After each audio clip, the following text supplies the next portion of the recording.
Have you ever felt? Are you listening? So colorism, in my eyes, or in my opinion, is the issue of trying to give levels to our categories to various shades of color. And that could be black, that could be brown, that could be whatever, race or ethnicity you're a part of. And so when people start giving leverage to either the lighter colors or the darker colors, that's when you get colorism, which, as you mentioned the other day, is, a close cousin of racism as well. And so colorism is definitely divisive, a divisive way to give leverage to or to give categories to shades of color. Ooh, that's a good question. I would say because of my memory, I don't recall them. However, I have seen them. I definitely have seen instances where friends, family members, whoever will give preference to a certain color. Most times lighter colors. And it affects me, of course, and I'm sure there's been some instance where somebody hasn't done something because I'm darker, or maybe because I'm lighter than them, whatever part of the scale they're looking at. But I would definitely say when I see those instances, it hurts a little, because it's like, we're all one. We're all black or African American, whichever, route you want to take historically. But I have seen them. I won't say that I've been affected personally, but I definitely have seen many. I've seen it in various aspects. One of the biggest ones that we talked about earlier is relationships. But I'll ignore that one for this time being and talk about beauty pageants. And I would say that that's one of the biggest that I've seen as well. And not just beauty pageants, just beauty in general, where whether it's a woman on an ad for Dove, whether it's a woman who is in a long gown running for Miss America or Miss USA, or whatever, there's always the conversation of she shouldn't have won because she's too dark, or she shouldn't have won because she looks white, or whatever it is. And that brings me to a whole other aspect of colorism in Louisiana.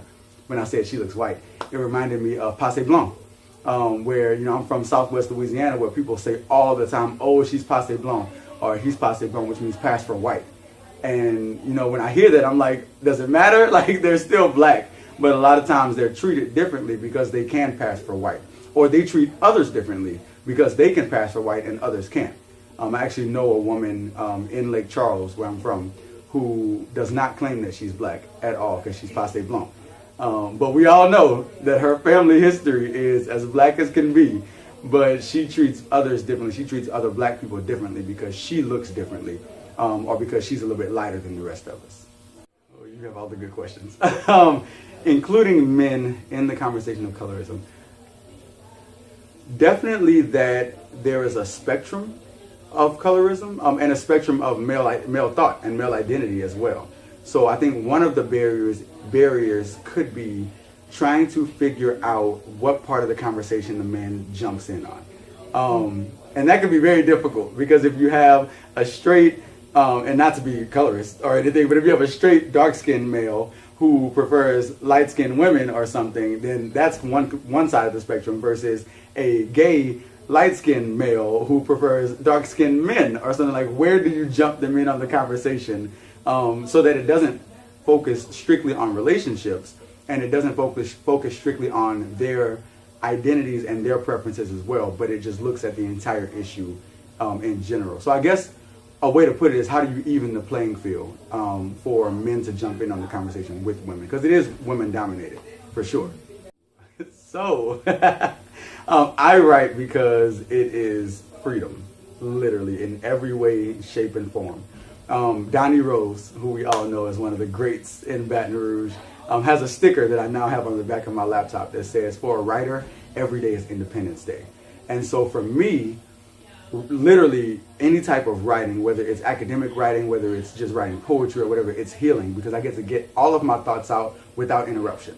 And I was saying earlier that, especially on terms of colorism, like writing is black and white. I can put my thoughts down, I can write it in black and white, and there's no issues here of, oh, a dark-skinned person wrote this or a light-skinned person wrote this, because you don't know what I look like unless I post my picture with it, or you look at the back of the book or something. Otherwise, it's just an even playing field. You just read people's writing, and it's healing for me, It's healing for people who read it. It's healing for people who I talk about it with, if it's at a book talk or just a conversation. Like, we all get some sort of healing out of writing, and just putting it all on a sheet of paper. It's so good.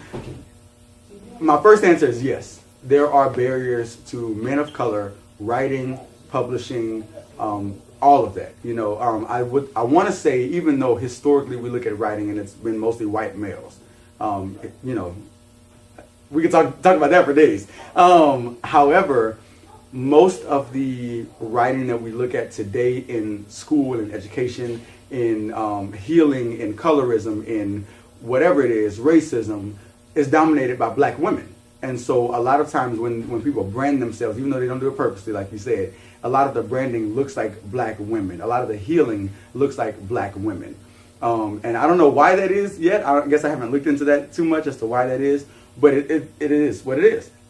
And so I think one of the barriers is that right now, when you look at academia, when you look at writing, when you look at a shelf of books, most of the ones that the healing comes through, or that the process of healing starts with, have been written by women, and in particular black women. Or I shouldn't say most of them have been written. Most of the ones that are advertised have been written by black women.